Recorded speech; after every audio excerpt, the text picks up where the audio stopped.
You can be in sales, you can be in marketing, and you can have a bad week because something happened. The most important thing is you understand the why behind it. You understand, does it now change my forecast for us being able to hit the deadline? Or are we still on track because they're going to pick it up on the next sprint and they're going to carry over and they've committed to it? So hello everyone, thank you for joining us today. Welcome to today's session. My name is Maria Cassis. I'm the founder and general manager of Product Leap. Our program is a 4-month-long mentoring program for product managers by product managers. Today's session is a webinar brought to our program members, both mentors and mentees, to support them on their path to become the best product managers they can be. And together we will learn how to be more data-driven in our approach, discussing the 10 metrics every product leader should know. Our speaker for today is Brian Crofts. Brian is the Chief Product Officer of Pendo, a product experience platform that helps team and product managers to build amazing products. Before Pendo, Brian led products for Intuit's global expansion efforts worldwide. Brian was at Intuit for 12 years, leading several successful products in both QuickBooks and Tax. We will discuss different metrics, when to use which one, and above all, how to translate the way our users use our products into insights that actually helps us to create better experience for them and hence create amazing businesses. Brian, that's amazing having you with us today. How are you? Good, it's great to be here. Thanks Perfect. for having me on. Perfect, thank you. We would love to hear from you, so please listen, engage, and ask questions. You will see that on the right side of the platform, you have a chat where you can actually ask questions. So whenever you have a question for Brian, please just write it there, okay? We will have it noted. And how is everyone? What's up? It's your time to let us know you're live on the chat. So I see everyone, okay, you're clapping, everyone is awake. Great, perfect. So with that being said, Brian, the stage is yours. Okay, great, thank you. And again, thanks for having me on. This is an important topic. And as mentioned, I've been building products kind of my whole career, starting out with a really big company out in the US. I don't know if people out here are familiar with it, but we really emphasized there. I mean, I felt like I learned from some of the great product management leaders and really learned what it meant to be data-driven and customer-backed. But I was always, I was always kind of trying to figure out like what are the right metrics and how do I know if I'm making progress in my product? And that still holds today. I think there's a lot of people, as I meet with different product leaders really around the world, and I ask them whether they measure. It's really kind of all over the place. And I ask like what questions they have about their product and what goals they have, what are they trying to achieve? And again, like a lot of people are really looking for help and trying to figure out what they should measure and how they should measure. And so I just recently, I started to put a couple of slides together to try to answer this question about what you should be measuring and what should be top of mind if you're a product leader or even if you're just an early in your career in product management. These things, my point of view is these things you should know, and especially if you're leading a product organization. And so what I'll do is I'll go through 10 metrics that I think are really important, and I'll pause after each one and just to read any of the questions and see kind of where your mind is at. I really wish I was here in person with all of you guys and we could kind of engage live, but we'll go with this, and hopefully it seems like the chat is a really good channel and live, and you guys are active. So looking forward to hearing your questions. And if you also want me to go deeper in a particular area, let me know. And I'm just really here to help. So without further ado, I'll go ahead and begin. Okay. So first of all, let me provide a couple of lenses. So when I think about metrics, I think first and foremost, am I talking about B2B or B2C? Am I working on a consumer app? Am I working on an enterprise app? And that's a really important distinction because you measure things quite differently. A lot of things are similar, but I would say the most important approach is different. And so, for example, in B2C, you're much more focused on a conversion funnel. Usually, B2C apps have a very linear path, and so you're really looking at a conversion funnel to find out which area in the funnel or in your experience has friction, and then you really focus on optimizing that, and then kind of work down. And so that's a very important metric. But today, I'm really focused on thinking more on the B2B lens, and so hopefully that's interesting to you. And again, if you're more B2C, there's still a lot of things here that I'm going to talk about today that are important for B2C as well. But again, anytime I'm trying to give advice or think about how to measure your product, I want to first understand what business are we in. So today I'll be focusing a little bit more on B2B. And then the second is a lens or a framework that I'm sure a lot of you are familiar with, which is really around jobs to be done. And so, the way I, look, our platform has a big analytics part to it, an analytics platform for product teams. And so obviously I'm in this business of doing it. But I don't just try to look at competition or ask the question, what analytics should I build? It's really about what are the core jobs that I'm trying to solve in building this product. And then we try to build analytics that support that. And so it's very meta in my world. I'm using analytics and I'm using my product to make a better product for people like you, for other product managers. But if I take a step back and look through this lens of what are the core jobs that I'm trying to solve, it's a few. It's improving onboarding, so that first use experience in your product. I'm also very interested in driving product adoption. So if I spend a lot of time working and trying to figure out what I should build, and then I invest precious engineering resources, I want to make sure that people are actually adopting. Third is, I always want to increase engagement. So I always want to understand how am I doing with stickiness and engagement on a platform. And then last but not least, I always want to make sure I understand sentiment. So that could be anything from NPS or CSAT. I want to know how I'm doing. I want that feedback. So again, B2B lens, jobs to be done lens, to then really kind of get us into what I consider the top 10 that we should all know. And if we have time, I might get into a couple bonus metrics that we could discuss. And again, it's not going to distract me. If you write a question on the side about a particular metric I'm going over, all good. I'll keep going, and then I'll pause at the end and I'll address it. And will the deck be available later? Well, this is being recorded, and so you'll be able to have it in the future date. Okay, so number one, product stickiness. Now, this is an interesting one. This metric has actually been around for a while. It's referred to as DAU/MAU. This is, I think, the simplest way to understand your stickiness. But there's a couple of things I like to think about. Not just what is your stickiness or what is your DAU/MAU ratio for a day or a period of time. I want to understand what it is on a rolling 30, 60, 90-day average.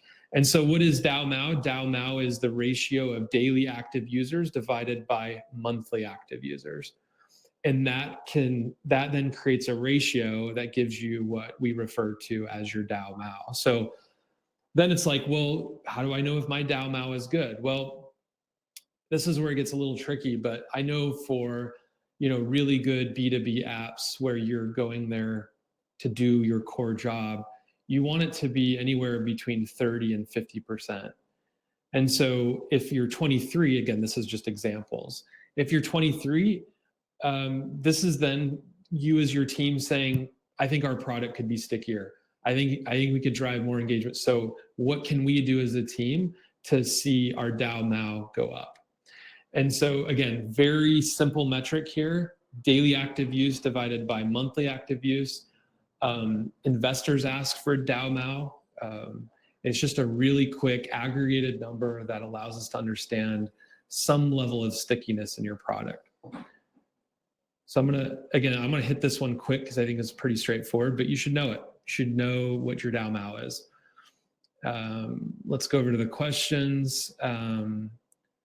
Yeah, daily monthly active users. Yes. DAO MAU is daily monthly active users. Yes. So I jumped into the acronym before explaining it, but yeah, daily active users divided by monthly active users. And if you have any questions on how to calculate that, let me know. But that's a good one to know on the top of your head. Always know that one. So this is not necessarily a B2B. There's a question about how does this make it B2B metric. This one is an example of not specifically a B2B metric. This is used both on B2B and B2C. And again, like the important thing on B2B versus B2C on this one is, what are you measuring it against? Like, what is your, what is the vertical you're in? And what is good for that vertical or industry. And so think about it, and what are you comparing it to? That I think comes to B2C versus B2C.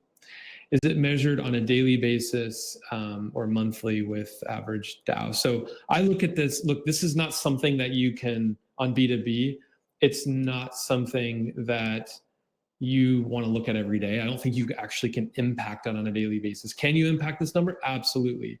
That's what makes it a good metric. There's a question about, can I repeat the range, the DAO range? I want to be at 50%. I push all of my products to say, because that means that half of your users are active on a monthly basis. I mean, that's a good sign that you've got a sticky product. And I will say this too, like this is really important. Like no one metric here that I'm going to talk about is the only metric. Like even NPS, like you should correlate it against many other metrics. And so that's why I say you should know these metrics, like all of these, because to make any kind of position or statement on how your product's doing, you need to look at it in a triangulated way. You need to combine a few of these to get a really good understanding of how you're doing. Okay, I'm going to go to the next one. So product usage, this is another pretty simple one. And again, the fact that they're top 10 doesn't mean they're complex or simple. Some of them are a little more hard to get than others, which I'll explain in a minute. But this is an example of one that I think is relatively easy, but not everybody knows. And so again, part of this is just encouraging you all to know this about your own product. So if I think about all the features that I have in my product, I want to be able to understand and measure what are my top features used. And I think that's pretty obvious in terms of why you want to understand your top features used. First of all, are they aligned with what you think are your top features? One of the things that I love to do in going into any new product or joining any new team is to do a bit of this is kind of a US TV show called Mythbusters. I don't know if it's out here, but myth busting is kind of a fun thing to do. So you can kind of ask the organization or the incumbent product team, like, what are the big beliefs about a product? And if they don't have data, they might not know. And you have the opportunity to kind of go through and say, here are the top features used, and it might not be common knowledge. And so I just want to make sure that I always know what the top ones are. And then the other thing is I like to know what the bottom ones are. And I look for, and again, this is kind of the initial assessment of a product, but I like to go in and understand what are the features that the team or we think should be highly used. They're more of a core feature or something that we've invested into recently, and it's not being adopted and not being used. And so the way, and because that's really important information. Like if we spend all this time and energy building something and then nobody's using it, we need to think about it. And so what you can see on this, on the right, the way I look at it, again, these are just really high level. It's ones that I kind of keep in my back pocket. I always want to know what are the surprising metrics that are top used, and then the ones that should be higher that are pretty low. And I combine two things, which is just number of clicks or number of events for any particular feature here, and then a BDF score. And BDF in this case, I'm not going to go into BDF, breadth, depth, frequency, but because everybody calculates breadth, depth, depth, and frequency slightly different. That could be a bonus one that I'll go into. But basically, I'm just looking for whatever you use to be able to tell you this is a high usage feature or a low usage feature, and I want to be able to always be able to speak to them conversationally. Okay, so that's number 2, pretty straightforward. I'm going to pause and see if there's any questions on this one. Okay. So next, so I'm going to talk about feature adoption. Now, one of the biggest questions or conversations that I get in with other product managers is this idea about, I know I need to set goals. Like, goals are really important. I need to be able to, if I'm going to launch a new product or a new feature, I want to have goals before I launch it so that I can speak intelligently about how I believe it's going to perform or how people are going to adopt it. I want to be able to be in a place where I've done my research and I've thought about what that goal should be, what that outcome should be. And then I want to measure it and be able to report back and say, this is how it's performing, it's underperforming, it's overperforming, and to be able to, again, talk intelligently about this. And again, this is part of kind of a bigger theme that I'm seeing in product, which is if you look at all the other departments and teams, a lot of them are data driven and they know their numbers, at least they should. And I just feel like product management in general is a little weak here. We don't advocate for things that we want to measure, to be on the dashboard among all the other KPIs within an organization. And so this is a really good one. So this, being able to set goals is really important for new feature adoption. But the biggest question is, well, what should my feature adoption look like? And the first kind of my response to that is, what does your typical adoption look like for the new features that you've launched over, say, the past year?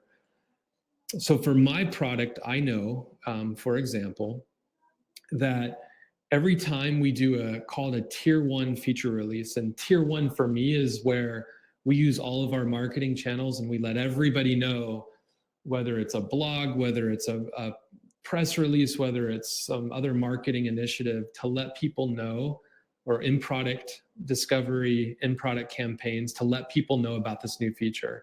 So it's big. It's something a team's been working on for a quarter or more, or a couple of months. Like, we put a lot of investment into this. We want people to use it.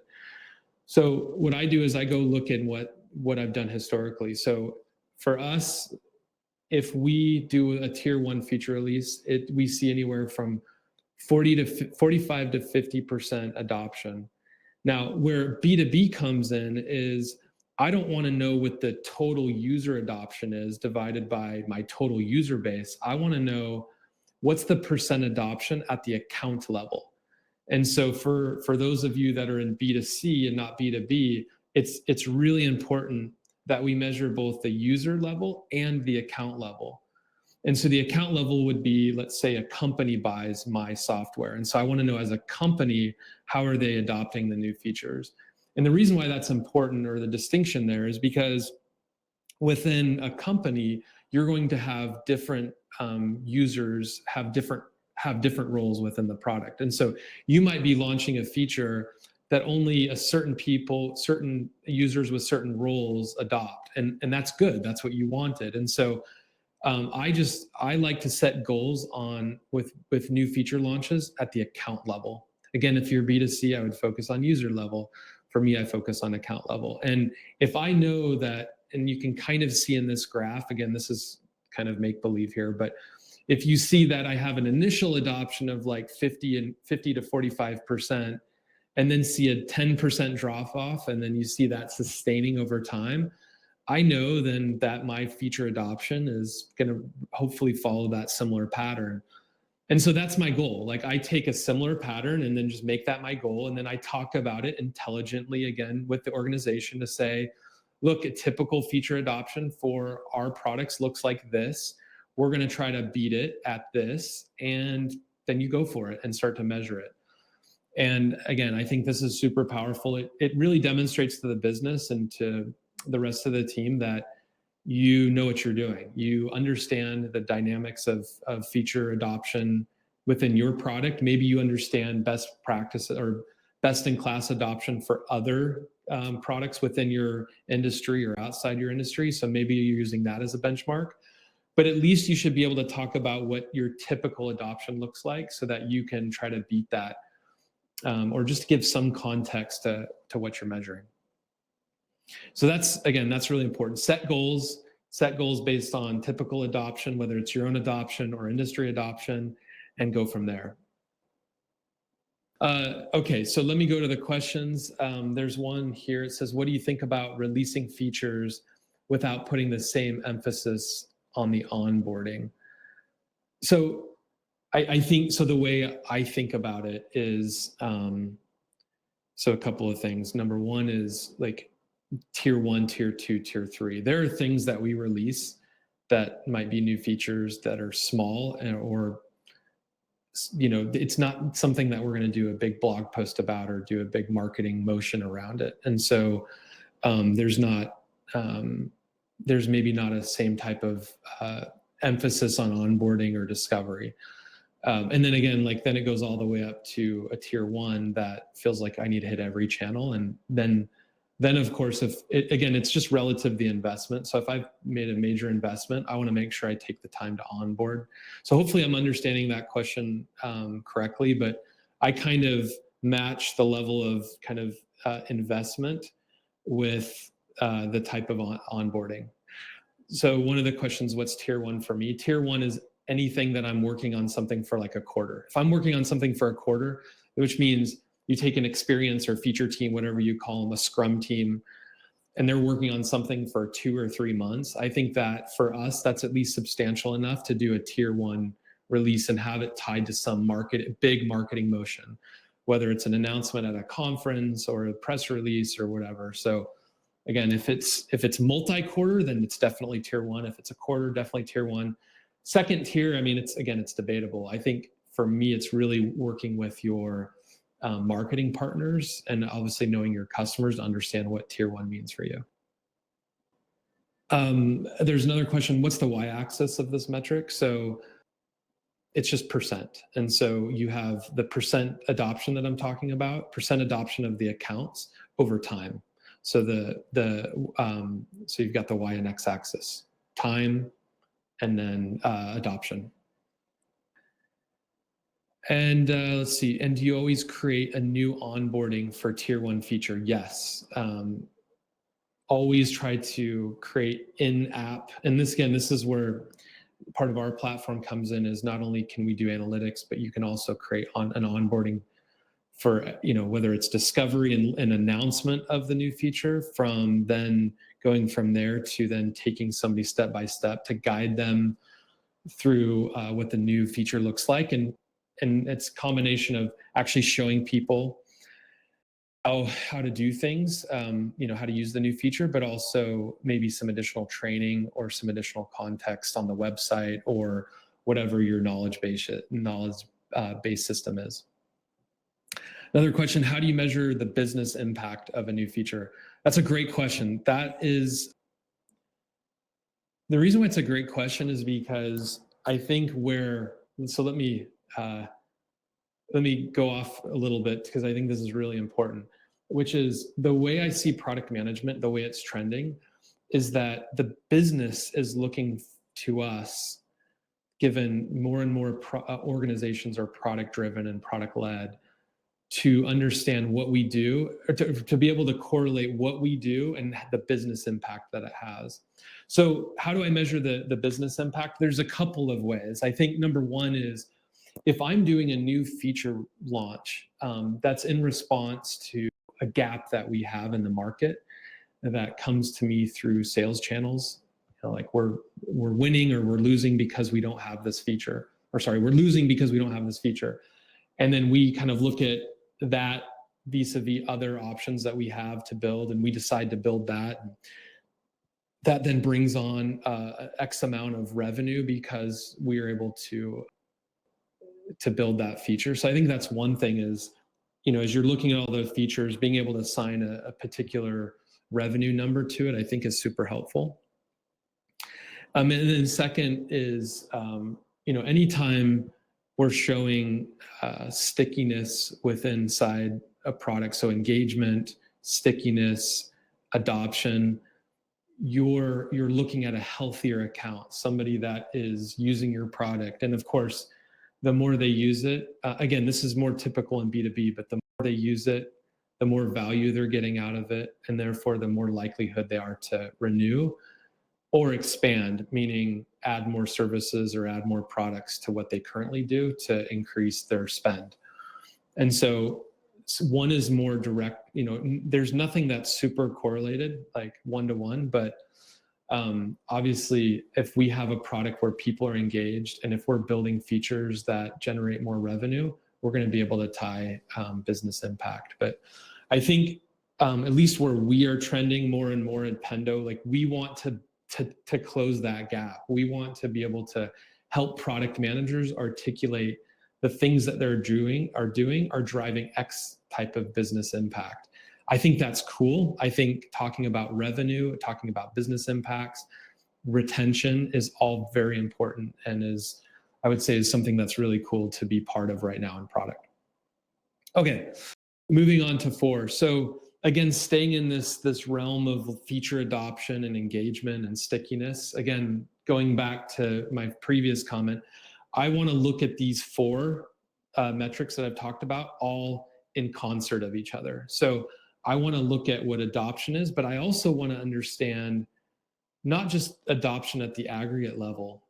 I also want to understand at a bit of a micro level, which is more of a cohort view. So here I'm talking about product engagement at the feature level. So again, how do you define your features? I mean, that's up to you and how you measure them. But what I'm talking about here is people that come and start to use your new feature or whatever, or an existing feature for the first time. Do they come back? Does that specific user come back? And what is the pattern of coming back look like? Every week? Is it once a month? Is it once a quarter?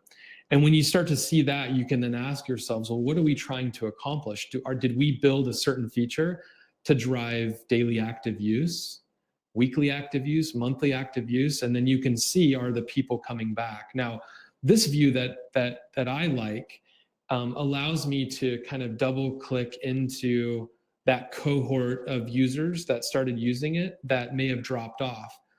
And I can go into this and I can then pull up a list of customers that I know I need to talk to understand why they dropped off. Or for example, if you're building something that you want more of a daily active use or weekly active use, and you see that cohort only spiking up on a monthly level, reach out to the customers that are only coming back monthly to understand what they're doing with it, or if it's meeting their needs. And so again, triangulating a DAO MAU metric that we were talking about, triangulating that between retention, feature retention by cohort, and then feature adoption at the account level. As you start to look at all of those, you're going to start to pull out interesting stories, interesting hypotheses, interesting questions about your product that of course will lead to experiments, new feature ideas, ways to engage your users, all of that, which is good. And so these insights hopefully always lead to actions. And again, I wouldn't just look at this, I want to look at other things. So that's the big one with number 4, is really understanding by cohort if people are coming back to the feature once they first look at it. So that's number 4. Any questions on number 4?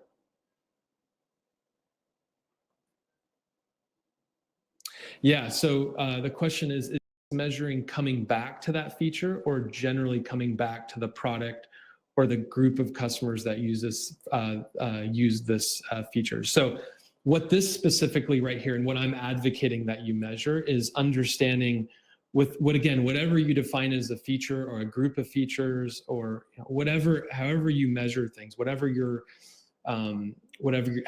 team divides up the work or whatever. What I'm trying to understand here, especially with like a new feature, is number 1, what are my goals? Do I want it to be a daily active use feature, like they come back every day or every month or every week?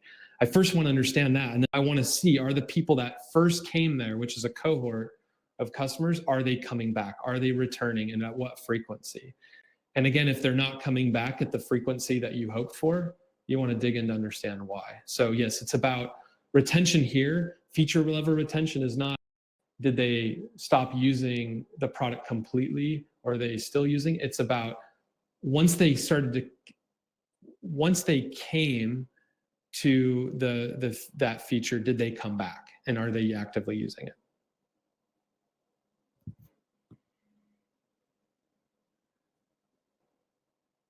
Other question is, how can you isolate and conclude that the results are because of one specific feature? You can't. Remember, what I'm saying here is that you want to triangulate. You want to look at a couple of different angles.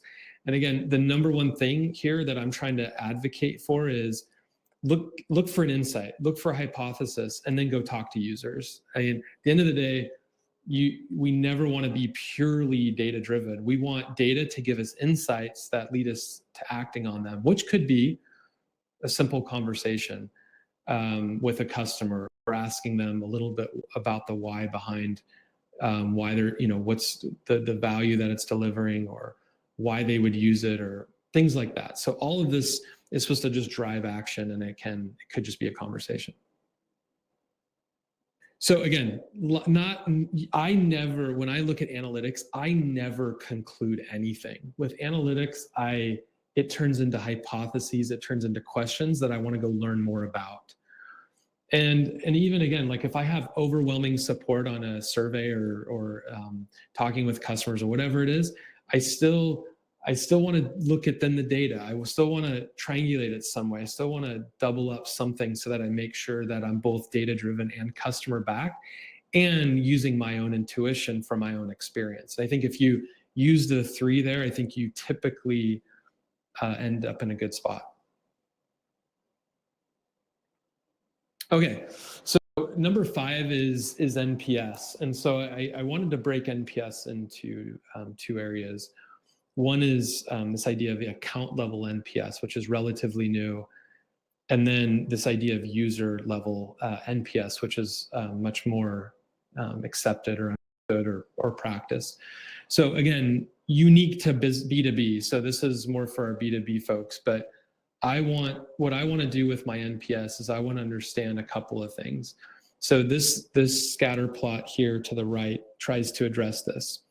So a couple of things here. I want to look at 3 different data points. I want to understand at the account level what the NPS score is. So for example, if I have an account that has 50 users in that account, and we've got a response back from half of them. So you have 25 people that have given you a score when asked the NPS question. And you basically calculate NPS for that group of 25. And that gives you your NPS by account. Then what I want to do is I want to bring in this idea of revenue size. So I want to be able to understand, is the NPS that I have for this customer, are they a large customer? Are they a small customer, medium customer? And that's represented here by the size of a bubble. So the bigger the bubble, the bigger the revenue, the smaller revenue, et cetera. So you can see on this chart 2 things. One is if it's green and large, that's good. If it's red and large, that's bad. And the third metric here that I have is this idea of breadth. So of all the features that you have in your product, how many are they using?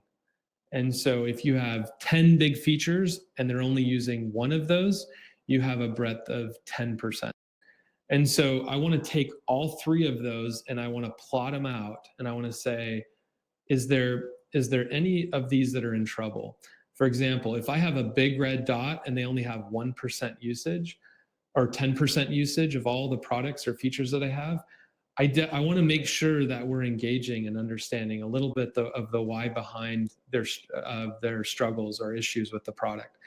And again, this is kind of an overlap between customer success team and a product team, but I don't want to leave it to chance. I want to make sure that as a product team, we know both at the user level and at the account level how people are doing and what the likelihood to recommend is in combination or in context of these other metrics that I have here. Now, the 4th thing that I have with this, which again, I think is really important at the B2B level, is understanding both the adoption level or usage level and the revenue size of all the people who haven't given me feedback.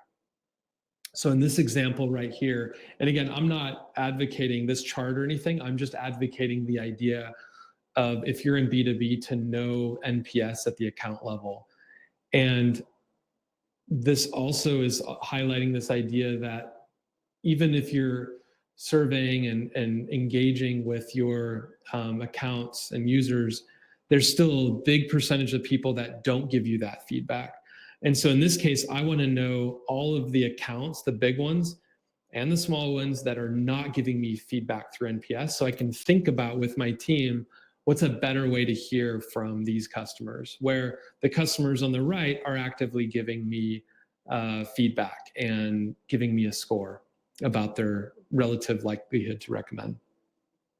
And so again, those are a combination of things that I look at to be able to understand how I'm doing with large accounts, small accounts, medium accounts. And again, this goes back to a question earlier about how am I driving business results?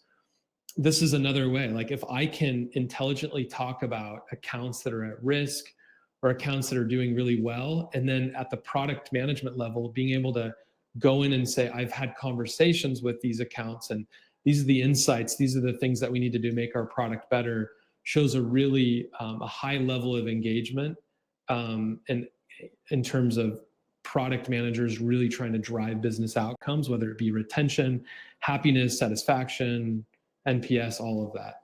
At the same time, if I see a large account or anybody that's a promoter, we also have a system, and this is really important, to leverage the promoters. So everybody that's a promoter, how do you link them to a G2 crowd review or something? How do we leverage the promoters so we can amplify their likelihood to recommend?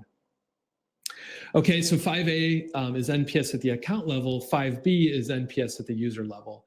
Now, again, this is much more widely accepted and in use in the industry, both, again, B2C and B2B. Now, a couple of things that I think are really, really important, and actually not depicted here on the slide. Number one is think about a way in your organization, and again, not just with the product team, but the whole organization, to expose NPS by user real time as they come in. One of the things that I love about what we do at the product team level as well as the company level is we integrate our NPS with the Slack channel. So every new NPS score that comes in, we see their role, what they do, and their score, as well as any feedback. And what that prompts is this activity. If they're a detractor, people jump on it and kind of figure out who's going to go talk to this person and try to understand or getting insights. If they're a promoter, great, and we send them out an email. But it creates a level of activity and transparency around how we're doing with our customers and the problems they have, what they like about the product. And so I love to bring that data in on a real-time basis versus just something that I report out on a monthly or quarterly level. I also want to understand what my trend is over time. I want to understand, is there a seasonality? Is there a cadence in which I should survey? Is there any trends that I should follow? Is there a downward trend? Is there an upward trend? Just so that you can then take it back and do a little discovery and figure out the why behind any type of trend, downward, upward, seasonality, things like that. I think all of those are really good to understand. And then the last thing that I do is, and this is every month, and again, something that we all know, is if I look at the verbatims or the specific feedback that they've given through the NPS survey, which is, again, just 2 questions. How likely are you to recommend this to a friend or colleague? And then the second is kind of the why behind your answer. And so we collect all of those, and it's important to surface those. And I want to know both the verbatims from the promoters as well as those people that are either detractors or neutrals. And I want to get those out there. I want to share those with the product team. I want to share with this organization. I want to be able to use those quotes to be able to tell stories, to bring to life both negative and positive experiences our end users and accounts are having with the product. So again, really important metric to always know and understand. And And then, the other thing with this is to be able to pull out key themes. So again, you can talk intelligently to the broader organization of, hey, our NPS is this, and here are the big themes, and here's what we're doing about it to improve. Or we like this theme and we're going to double down on it because it's something positive. So again, something you always want to know. So that's NPS. So there's a question is, how often does account level NPS is being asked for? What is your recommendation? So again, on this one specifically, you think about polling your users the same way you do. It's taking the users and then organizing it at the account level. So for example, let's say I have 500 responses, and of those 500 responses, I see 25 are from one company. I want to then take those 25 and create a score for that account. And so I do this at a quarterly basis. I want to know, is there any movement quarter to quarter in terms of account at the account level? But again, it's just taking the user score and then aggregating it up to an account level. So this is something you can do a spreadsheet. You can do this using tools like these. But again, I report out this on a quarterly basis, but I can always tell you, again, from spot checking or just going from the previous quarter, I can always tell you kind of some of the top 10 companies that are promoters and the top 10 accounts or companies that are detractors. And so, yeah. Any more questions about NPS? And I would say, I feel like NPS gets a bad rap because it's a very simple metric. It's a very aggregated metric. It's a lagging indicator. It's not a leading indicator. And while all that's true, I kind of go to this idea of but it's simple and it's easy to understand, and at least it gives you some type of feedback. And then I would say it's up to you to show other metrics, other ways at looking at product health or product engagement. It's up to you to kind of change the narrative so that people aren't just asking for NPS, whether it's investors, whether it's your stakeholders. Change the narrative. If you don't like NPS, add other metrics.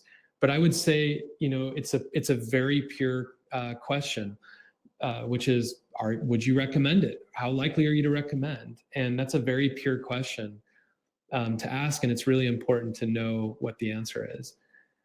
I would also say people sometimes kill NPS by adding a bunch of other questions to NPS, which really goes against, if you've read the book around Net Promoter Score and kind of the context behind it, it's really about keeping it really simple and keeping it to the 1 and 2 questions so that people are more likely to fill it out and to give that feedback. So don't kill your NPS by adding them a bunch more questions at the end or after you take the NPS. So keep it simple. All right, so this is where we start to get a little different and a little bit more complex on number 6. And I would say, to be totally honest with you, I put this one in here because this one is hard for me to really get to. And I've been working on this. I've been successful with some products, unsuccessful with others. And it's, I would say, a work in progress for me, but I still believe, so I'll say to myself, I know 9 out of my 10 because I'm still working on this. And this one is this idea of leading indicators, the idea of understanding within your product what users need to do at the 30, 60, 90-day level or part of the life cycle that leads to stickiness, that leads to retention, that leads to expansion. And although we've done some data science on this on our own product, I still don't love the answer. And so I still need to work on it and refine it and keep experimenting here. Like I said, I've been successful with other products in figuring this out. I'm still working on it for my own right now. And the idea is really simple, which is correlating certain behaviors with business outcomes. And so what is a customer account that renews? What does their behavior look like versus somebody that leaves or churns? What does that look like? And so again, we've done the correlation, and we've run the regression tests, and we've looked for that high coefficient to understand that things are highly correlated, but I still don't love the answer. And so I need to look to other ways to be able to pinpoint what are the things that lead to success and lead to really good business outcomes. Just to share with you guys kind of what we found out about our own product is I kind of, again, split it between visitor level and account level. At the account level, it talks about if people use our account analytics, a certain number of minutes a day, a certain frequency, they lead to high retention. Again, like the way I judge a metric like this is how actionable is this? And I feel like it's kind of actionable, but not as actionable as I'd like. The other one is that we had at least 6 unique visitors within the first 90 days. And so all that leads me to say is, well, I want to make sure I have more than 6, but does that feel right? Not quite. And so all I would encourage here is that if you haven't already begun going down this path, start to think about what are the behaviors in your product during onboarding that lead to stickiness, that lead to retention, that really lead to expansion. And again, the more that you can figure that out or have a stronger answer, the more you're showing the business and leading the business of saying, I know what it takes to lead to really great business outcomes as a product leader. Okay, I'll pause on that one. It looks like there's a question on NPS. So how about asking NPS likelihood to recommend about specific features or product offerings, or should mostly be a high-level question about the whole experience? So number one, I love this question because I think about this one a lot, which is, can I get the likelihood to recommend a feature vis-a-vis the whole product experience? And I get where you're going with this, because then you'll be able to more precisely figure out, okay, do I want to invest in improving this feature?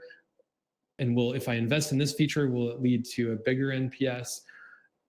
Generally, I would say that is not how NPS was designed. The way NPS was designed was to think about the whole entire experience. So, for example, if you go into the Apple Store, when they survey you, how likely are you recommend at the end, they're not asking for your experience with that sales rep or your experience with the product. They're asking about the entire store experience.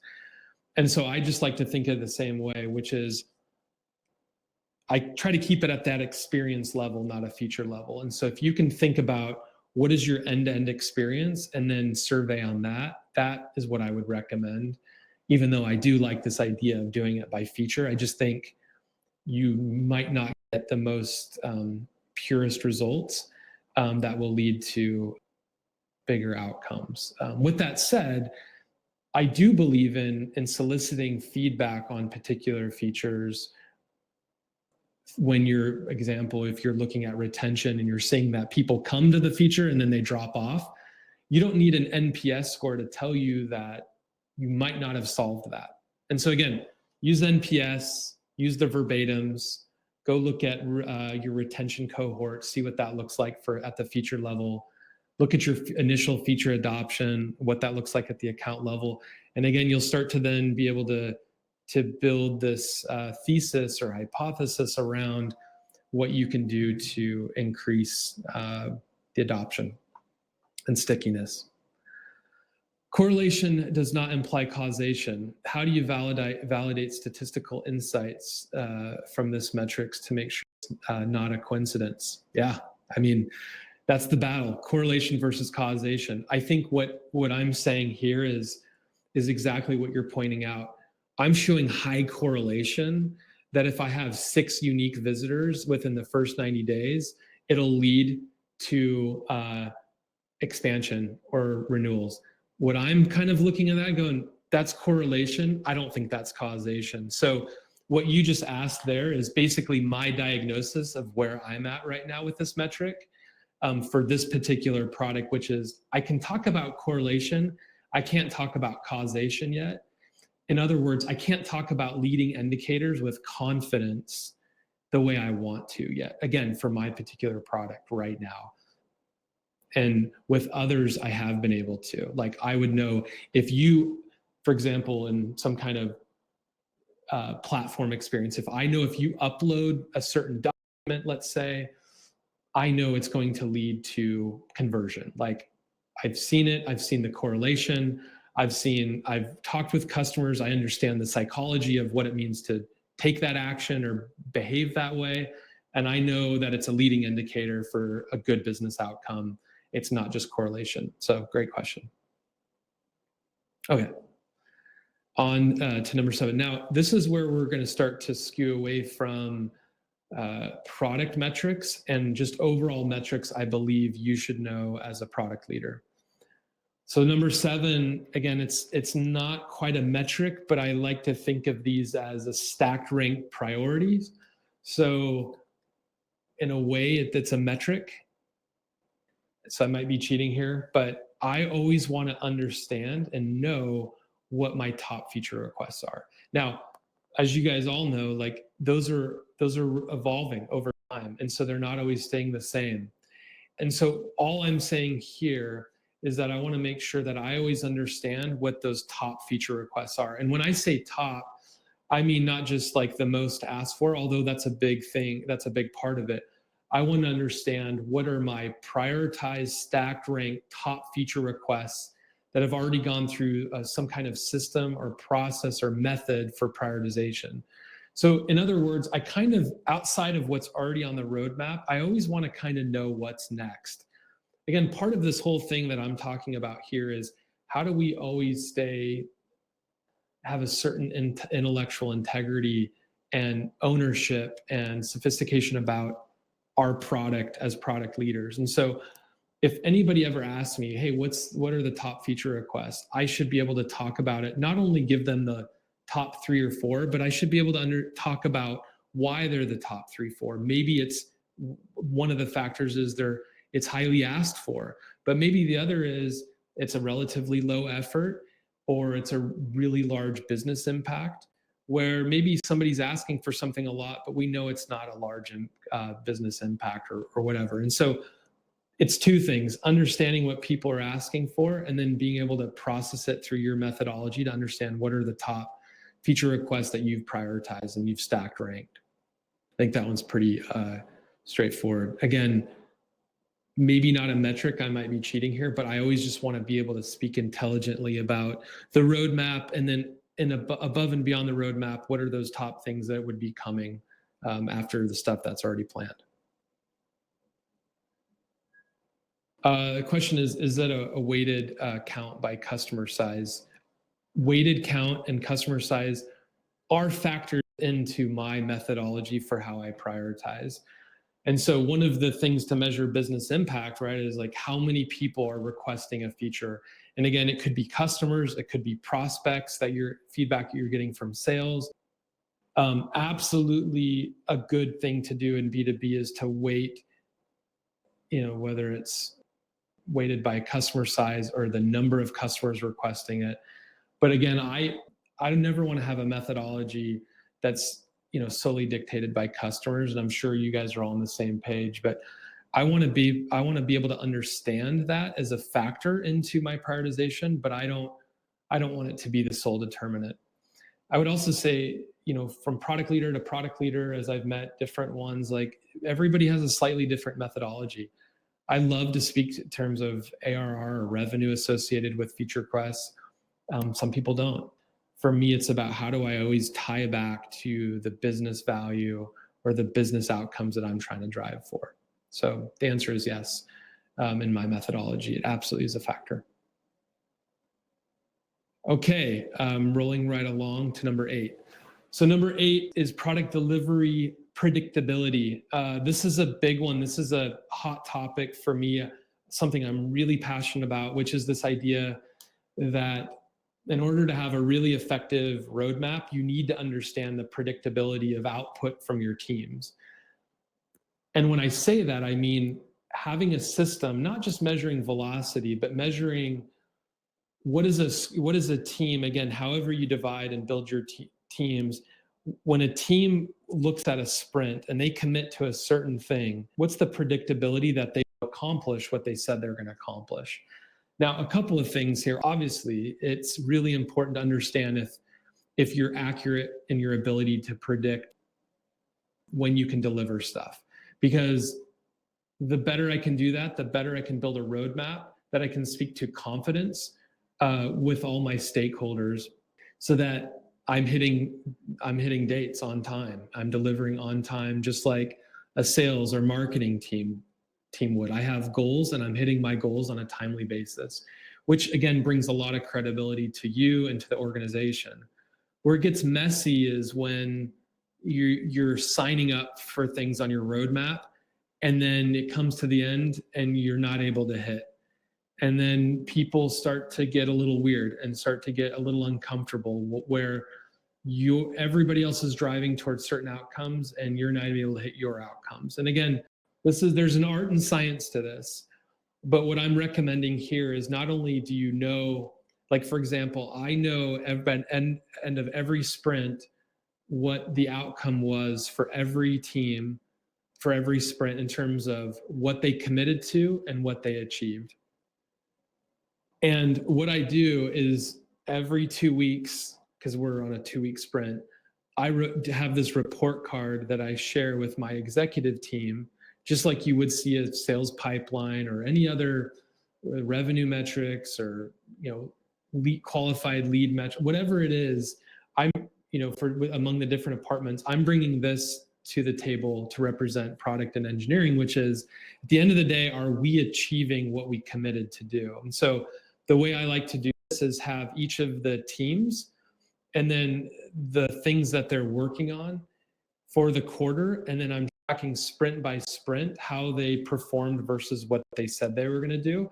And so if I'm an executive with another department, I can look at this and I can say, looks like they're relatively on track. You can see a scorecard, you can see how teams are performing. And so there's a little bit of weight and meat behind what I'm talking about when I'm giving an update to the roadmap and how it's going in terms of what we're building, if we're building on time.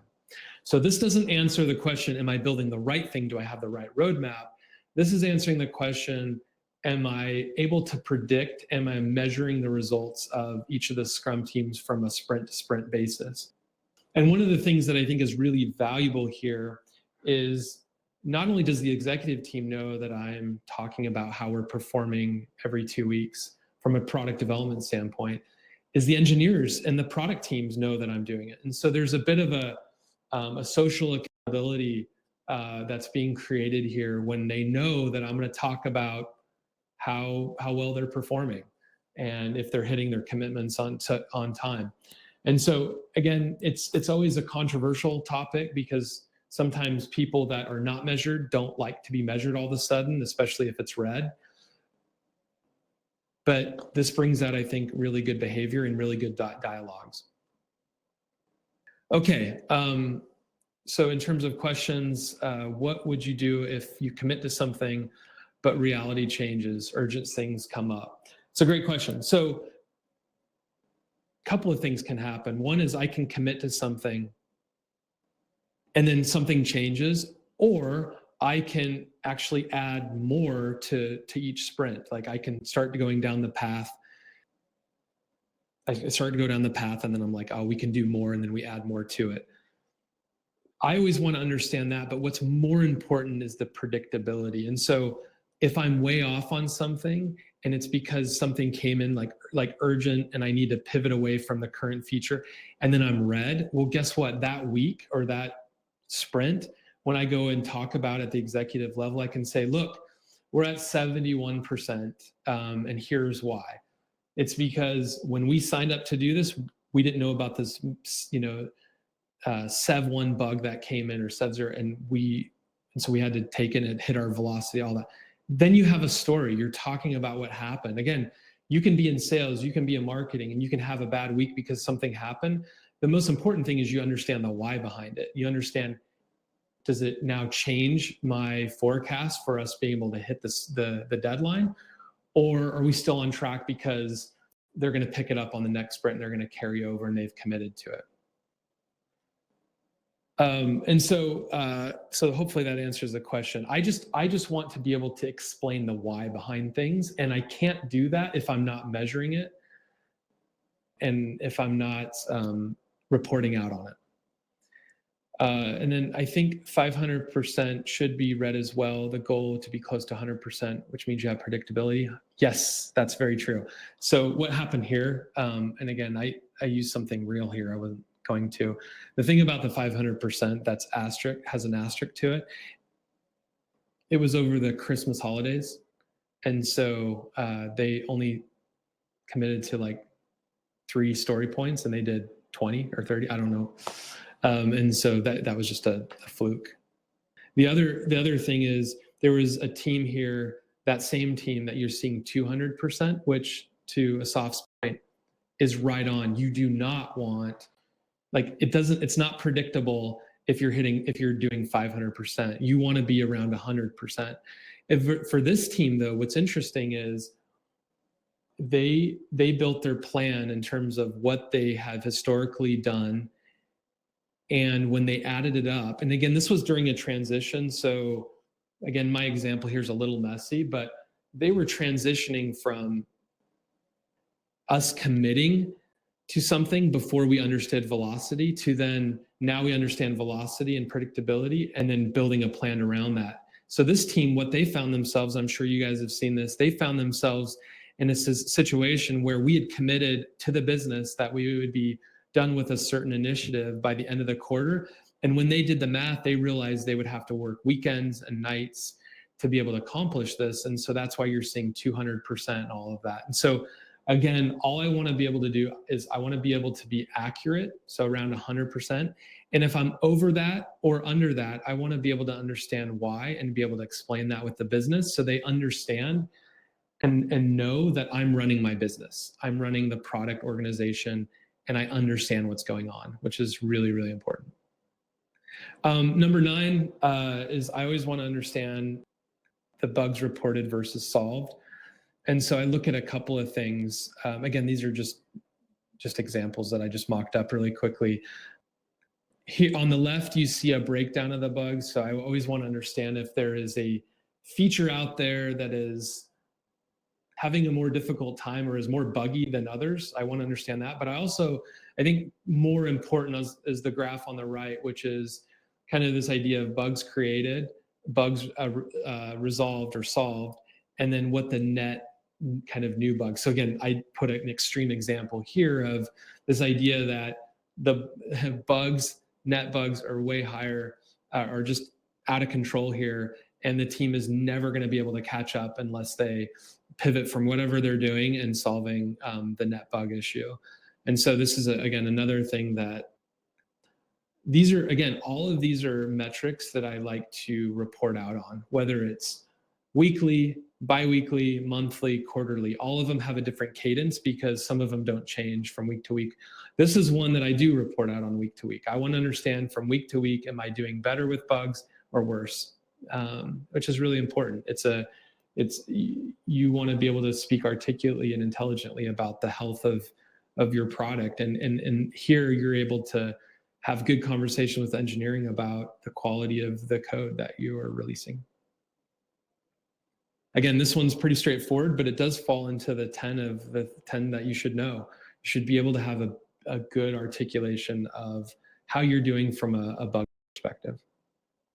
Okay, and last but not least is the idea of performance. So the thing about kind of the one-liner about performance that I share with other product leaders is just to know your goal and then understand what you're doing to achieve it or understanding why you're not hitting it. In this example, I'm saying that, again, just a generic one here, 95% of all requests, whether it's a data request, whether it's whatever that means to you, is returned in 5 seconds or less. Now, what I can't tell you is this is the right metric for you. This is all very much product to product, industry to industry about what performance means to you.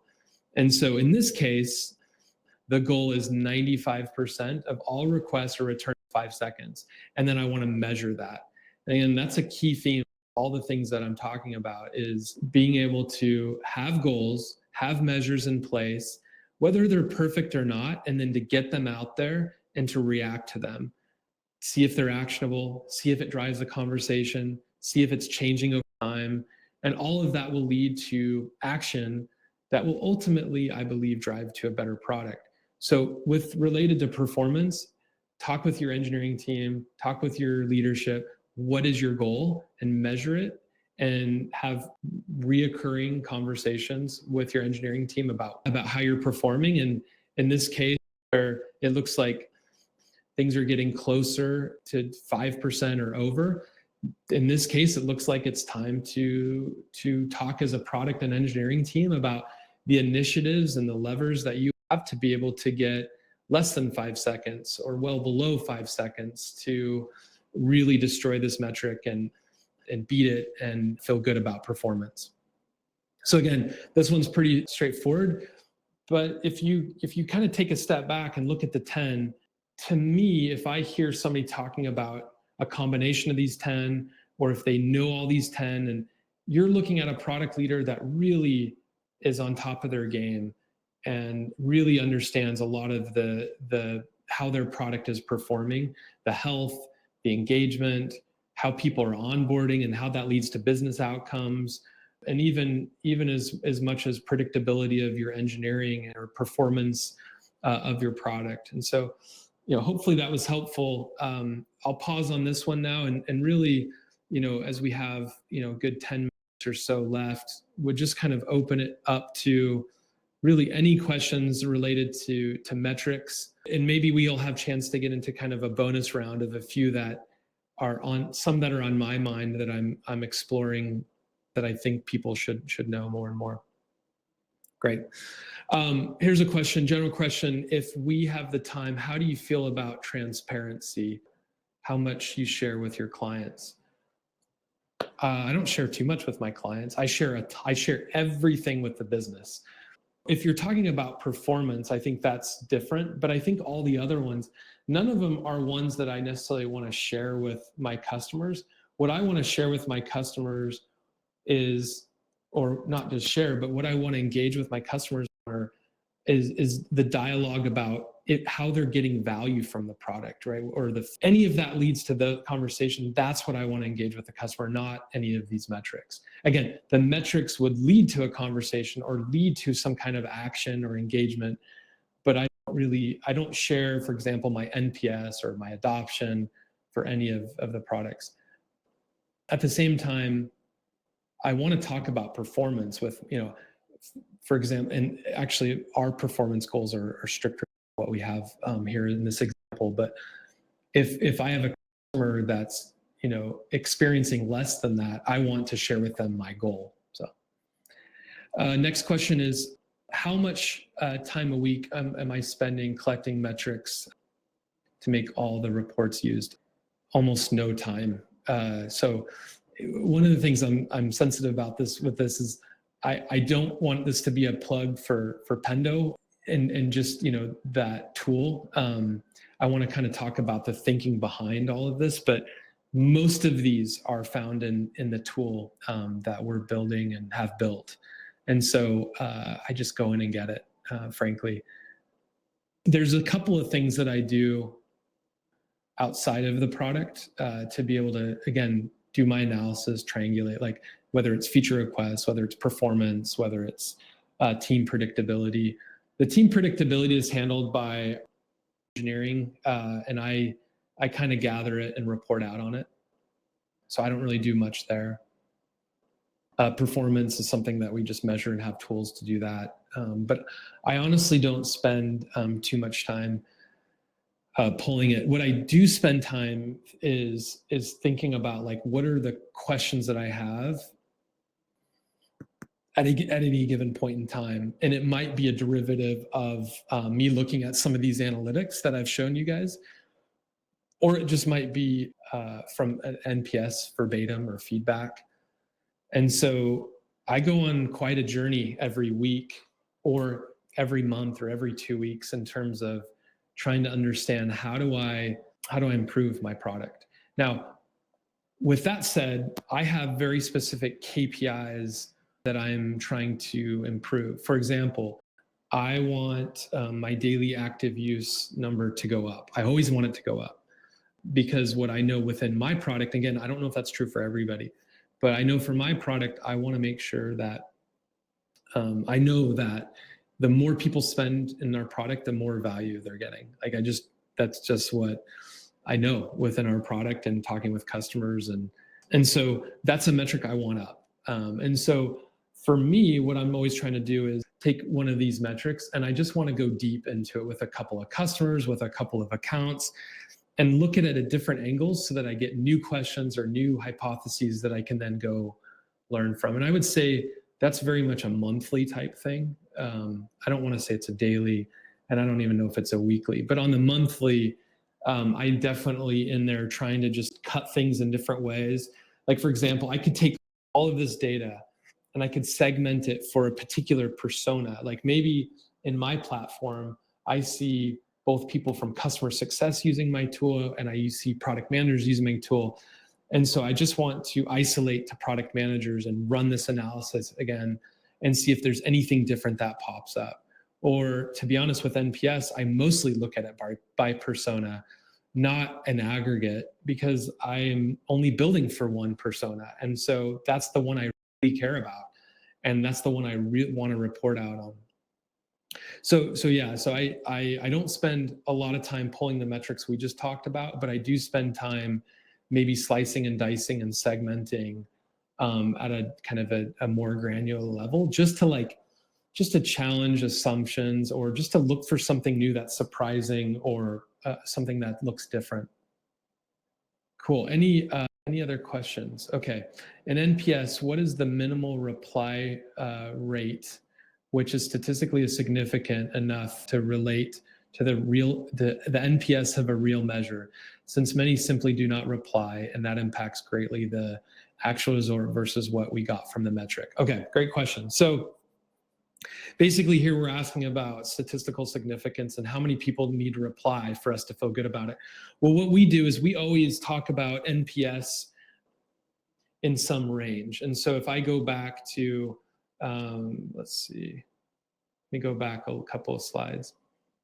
So on this one, you can see on the bottom right, you can see a margin of error. And so if you can, I don't know if you can see my mouse, but if you look at something in the middle there where there's a wider margin of error. And so if I'm saying my NPS is 50 with a margin of error plus or minus 10, then I can say it's anywhere between 40 and 60, right? So again, it's still, that's what's statistically significant, is a range of 46 to 60, maybe not the 50. And so what I would just recommend is again, like the lower the response rate, the higher the margin of error. And so what I would do if I were you is just when you're talking about NPS, just be sure to include the margin of error. And then what I would tell you too is think about as a team, and again, team can be beyond the product team, and think about how you can increase the response rate. When are you asking it? Do you want to be more thoughtful about when you ask it? Do you want to present it in a different way? I mean, there's all kinds of studies about how you can increase response rates, not necessarily for NPS, but in general. And so I would just brainstorm about it. I would say for me particularly, I've had, across all the products, I've had a varying degree of response rates. It's not necessarily good or bad. It's just more, you just need to accurately speak to the metric. And so in this case, you just need to include the margin of error. Hopefully that helps. Is it harder to work on a product for PMs? Yes, it is. It's like, I mean, it's honestly, the bar is really high, right? Like at the same time, what I've found, kind of funny to me, but like what I've also found is when I'm talking to a product manager about a roadmap, like they totally understand that I'm also working with an engineering team and I'm trying to figure out predictability, and they understand there's trade-offs, and so they kind of speak my language. And it's really nice to say like, hey, like right now, this is the plan. We're going to have it in Q2, but look, we're working with these things, so it might slip a month. And they totally know what I'm doing. I'm kind of hedging a little bit because I don't want to totally commit, because I may be working with some variables that are complex. And then they also know that I don't want to just do the feature because they're asking for it. So one of the things is there's like a high scrutiny, but at the same time, there's like a familiarity and almost an empathy, like an immediate empathy for each other. And so frankly, I would just say I love working with product managers. They and designers, et cetera. They demand excellence, and yet there's empathy. And so it's really a great customer. I've built for accountants. I've built for HR professionals. I built a lot of compliance products with kind of really tough personas, if you will, or tough customers, and sometimes less innovative, frankly. And so it's been really fun to work with product managers. Okay, so bonus round, I would just, it's slightly different than everything we talked about, which is, I've talked a lot about customer engagement, customer satisfaction, predictability with our engineering teams, performance. But the one I would also say is equally important is to think about, how do you measure your team? How do you measure their satisfaction, their happiness, their engagement? And so there's two things that I do that I have found really important. Well, actually, because we do a third at kind of the company level. Number one is I do a survey at a quarterly level that has 4 questions. And I can share with these, I'd have to dig them up, but really the 4 questions, to get the specific questions, but the 4 questions are really around engagement. Like, do you feel like your work is valued? Do you feel like you're getting the kind of, do you feel like the work that you're doing is having an impact? Do you understand how the work that you're doing ties to the bigger mission?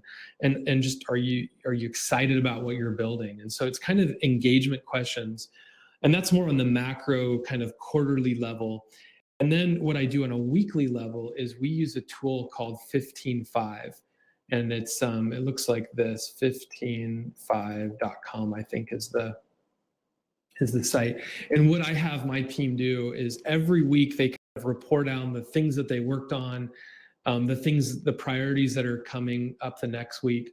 But the first thing that they do is they grade how they're feeling. It's just, how do you feel from a score to 1 to 5? And anything from 3 to 5, like 3, I want to kind of understand. 4 and 5, me, things are rocking and rolling. But if they're a 1 or a 2, they know to kind of leave just a kind of an explanation, a brief synopsis of the week and why it's been tough. Sometimes it's personal, sometimes it's not. But the idea is, like, I want to be able to kind of get a pulse on my organization at the individual level every week and every quarter. And then at the company level, we measure employee NPS, which is, again, kind of how likely are you recommend this company or this team to somebody else. We want to measure the likelihood to recommend what we're doing to others, and so we get that score at the macro level. And all of these things, except for those 4 questions that I ask, are visible to the entire team and to the entire company. And so I think that's a bonus, because I think about it as, happy customers and happy employees. And if people are engaged and are happy, and then they know that they have a channel to, and a place to vent and to talk about what's tough, I think that's a very healthy place to be. And at the end of the day, I don't know if you guys have read some of the studies that Google has done, but what they found out is that the highest performing teams are ones that have safety, physiological safety in their organization, psychological safety. And they feel like it's okay to fail. They feel like it's okay to share their wins and their losses. They feel engaged with what they're doing. They feel like they're contributing, and they feel safe. And so I always want to measure that. This last week, I had somebody that was a 2 on my team, and it's really led to really good conversations. It was more personally related, but there are some things that I can do to help. And so I just want to always know that. And I don't think we talk about that as much. And obviously this is not specific to product, but it's a way to engage your team and a way to understand how happy your employees. And the other thing with 15.5 is I'm able to ask my own questions again on a weekly basis. And one of those is, how did you use our product? How did you use Pendo this week to make our product better? I mean, sometimes people will say, I didn't use it, which is obviously not what I want and what we need, but at least they're honest. But most of the time people are sharing how they use their product to get an insight to make our product better. And so again, for me, I'm able to measure the health of my employee now as much as I am with customers and accounts. Like, we can't just be all customer and outward facing and business outcome facing. We need to also understand the health of our team. Hopefully that helps. That's a bonus one for you guys. I think we're almost at time, right? Leaders, what great questions. I'm so proud of you all. I think this is exactly what we at Product League aim to provide you, the opportunity to ask product leaders, as Brian, the opportunity to ask him questions, to learn from the experience, everything you need in order to actually be the best product managers that you can. And I totally agree with you, Brian. At the end, being a product leader is about adopting actionable and outcome-driven approaches that lead all the business units and the company as a whole in a more known and actionable approach. And one sentence that you said, I think it would take me a week if I were to forget it. It doesn't matter what happened. It just matters that you will know what happened and why it happened. So that was just spot on. Thank you very much for that. We have 1 minute left, so I will ask you to have another bonus round. You just won the title of Best Product Manager of 2018. I know you were kind of shy and humble about that, but I want to mention that. And one tip, one inspirational point, something that you want our community and program members to remember tomorrow when they go to work. What is the one thing that can lead them to be the best product managers out there? That's a great question. Ask questions. I think the number one thing that I think sometimes even with these metrics, we get too cute and try to figure everything out. I think at the end of the day, a good product manager is one that's curious and always is trying to understand the why. Why is this happening? Why is this behavior happening? Why is this score happening? Why? And if you ask why a lot, you'll be the best data-driven product manager, because then what happens is you want to go figure out the why. And figuring out the why takes data, it takes talking with customers, and it takes your intuition. So just keep asking why and be curious. And if you're not naturally curious, force yourself to be curious by asking why, and you're going to go on a really fun ride, whether it's in your career or in life, frankly. So amazing. So it's not only about asking questions, it's about also enjoying the road, because you are involved with everything that happens, and you know why you reach from one point to another. Yeah, I mean, that's at the end of the day, that's what's the most exciting thing is we are problem solvers, and it's so fun to understand the root cause of something that happened, good or bad, and to be able to impact it and to be able to influence it and to be able to steer it. And I think with that comes a lot of responsibility and a lot of power in the organization. So just keep asking why and keep solving problems and enjoy the journey. Absolutely. Brian Crofts, Chief Product Officer at Pendo, thank you so much for joining us. Thank you for sharing your experience, sharing your tips, teaching us about how to be more data-driven and enjoying the road toward there. So thank you very much. Absolutely. Thanks, Thank you everyone for joining us. Bye-bye.